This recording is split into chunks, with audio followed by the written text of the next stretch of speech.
ওই শাকগুলো সিদ্ধ দিয়ে এখানে আসলে মশলাটা ব্লেন্ডার করে নিব। সব সময় তো সব কিছু ভিডিও করে দেখানো যায় না, তো কাজের ফাঁকে ফাঁকে অনেক কিছুই দেখাতে হয়, তো আপনাদের সাথে দেখাতেছি। দিন দুনিয়ায় যে বসবাস করতে হলে কত কিছু করতে হয়। একসাথে এখানে আধা কেজি আদা আমি ব্লেন্ডার করে নিলাম, যেহেতু নিজে করতে হবে কাজ। আমি মরিচটা ব্লেন্ডার করে নিয়েছি, এখানে আদাটাও নিয়েছি, কিন্তু এটার সাথে আমি রসুন দিই নাই, শুধু আদা। তো এটার সাথে রসুন দিলে আরও সুন্দর হইতো। তাই আমরা দৈনন্দিন জীবনে অনেক কিছুই করে থাকি, সব কিছুই আপনাদের সাথে শেয়ার করতে পারি না। কিছু কিছু ক্ষেত্রে কিছুটা শেয়ার করতে হয়। মানুষের জীবন নিয়ে কিন্তু অনেক আশা ভরসা থাকে। সবারই জীবনে আশা আছে, আমারও জীবনে অনেক কিছু আশা ছিল, তখন আর আশা করে কি লাভ শেষ বয়সে। তো যাই কিছু করি আপনাদের সাথে শেয়ার করি। আপনারা যারা চাকরি বাকরি করেন, সময়ের অভাবে কাজ করতে পারেন না, সব আলসামি করেন, তো এরকম আদা রসুন এনে বেশি করে একটু ব্লেন্ডার করে নেবে। আমি বেশিরভাগ সময় মশলা বাইটা খাই, আর যখন একটু ফাঁকে ফুঁকে যখন মেহমান এসে পড়ে তখন আমার একটু ব্লেন্ড করে নিতে হবে।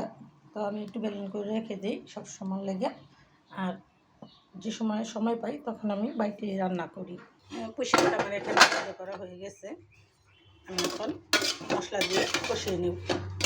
সব কিছু তো এক হাতে সামলালে সব কিছু একসাথে করা যায় না, তাই গুছিয়ে নিতে হয়। সকালের নাস্তা শেষ করলাম, এখন যে বাচ্চাদের থালা বাটি আসলে এগুলো একটু পরিষ্কার করতে হবে। আমি সবসময় আমার ঘরের কাজের ভিডিওগুলো আমি দেখাই না, আজকে একটু সময় পাইলাম তাই আপনাদের সাথে একটু ভিডিও করলাম। এটা কালকার রান্না ডাল আছে একটু, তো এটা দিয়ে খাবো। এখন ঠান্ডা ভাত কাজের ফাঁকে ফাঁকে এই যে কত কিছু করতে হয় সেটাই আপনাদের সাথে শেয়ার করতেছি। ঘর দুয়ার একদম ফাঁকা, মানুষজন নাই, রান্না বাড়া শেষ করতে হবে। এখন গুছিয়ে গেছে নিতে হবে, বাজার থেকে চলে আসতেছে, এখন বিছানাটা গুছানোর দরকার।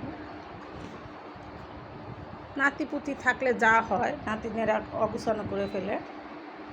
তা আমার যাই কিছু আছে যেভাবে আমি চলি, আমার ভিডিও কখনো আপনাদের সাথে শেয়ার করি নাই, আজকে আমি প্রথম আপনাদের সাথে শেয়ার করতেছি। আমার ঘরে কি আছে, কী নিয়ে আমি সংসার করি, কীভাবে চলি, সম্পূর্ণটা আজকে আপনাদের সাথে শেয়ার করলাম। আমার ভিডিওটা না টেনে দেখবেন।